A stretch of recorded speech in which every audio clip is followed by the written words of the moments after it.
అండి మనకు 99% తప్పులు మనం తెలియక చేయమమ్మా, తెలిసే చేస్తాం. కానీ అవసరాలను బట్టి ఇప్పుడు ఇన్సూరెన్స్ అవసరం అని మనకు తెలుసు, కానీ ఎంతమంది చేస్తున్నారు? చేయరు, ఎందుకంటే అది డిలేలో ఉంది కదా. కానీ ఒకటి గుర్తుపెట్టుకోండి, నేను సిన్సియర్గా ఉంటానన్న మాట ఇవ్వగలను, ప్రేమగా ఉంటానన్న మాట ఇవ్వగలను, కానీ రేపు బతుకుంటానన్న మాట ఇవ్వగలనా? నో. కానీ ఫైనాన్షియల్ సెక్యూరిటీ ఇవ్వగలనన్న మాట ఇవ్వగలను. ఇన్సూరెన్స్ ఒకవేళ ఉన్నా లేకున్నా అది నాకు నా కుటుంబానికి మంచిదని. అది నేను 2 రోజులు ఊరు వెళ్తే మా ఇంట్లో 2,000 ఇచ్చి వెళ్తా, 10 రోజులు ఊరు వెళ్తే 8,000 ఇచ్చి వెళ్తా, 4 రోజులు ఊరు వెళ్తే 20,000 ఇచ్చి వెళ్తా. పర్మనెంట్గా పోతే ఎంత ఇచ్చిపోవాలి? అదే ఇన్సూరెన్స్. ది గ్రేట్ లైన్ అనుకోవచ్చు సార్ ఇది నిజానికి.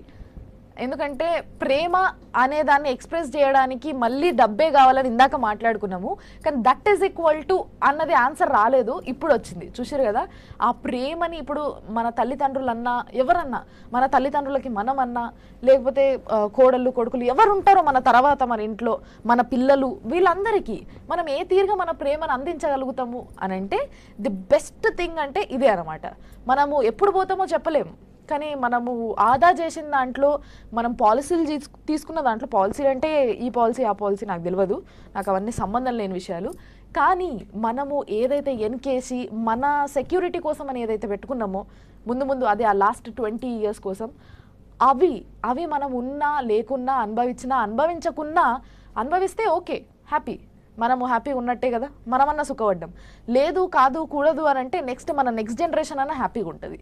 సో అక్కడ అంతకన్నా మనశ్శాంతి ఉంటుందా ఆ ఆత్మకి? అంతేనా సార్? అంతే అంతే. సో మీరు గుడికి అలవాటు ఉందా మీకు? సార్ తప్పకుండా. గుళ్ళకి వెళ్తే ఎంతసేపు ఉంటారు? కష్టమైన పావు గంట, అరగంట జనరల్గా. గుళ్ళకి వెళ్ళే ముందు చెప్పులు ఎక్కడ పెడతారు? బయట స్టాండ్లో. స్టాండ్లో ఎంత ఇస్తారు? 5 రూపాయలు. రేట్లు పెరిగినాయి, వాళ్ళు కూడా పెంచారు కదా. అవును సార్. అంటే గుడ్ స్టాండ్లో పెట్టకుండా బయట పెడితే మీ చెప్పులు పోవచ్చు, పోకపోవచ్చు, అయినా రిస్క్ ఎందుకని మీ సెకండ్ హ్యాండ్ చెప్పుల్ని పావు గంట కోసం 5 రూపాయలు పెట్టి ఇన్సూరెన్స్ చేయించి గుళ్ళోకి వెళ్తున్నారు కదా. మరి సెకండ్ హ్యాండ్ చెప్పులకి ఇన్సూరెన్స్ చేయిస్తున్నారు కదా, మరి మనకి ఇన్సూరెన్స్ అవసరం లేదా కదా? చెప్పుల కంటే హీనమైందా జీవితం?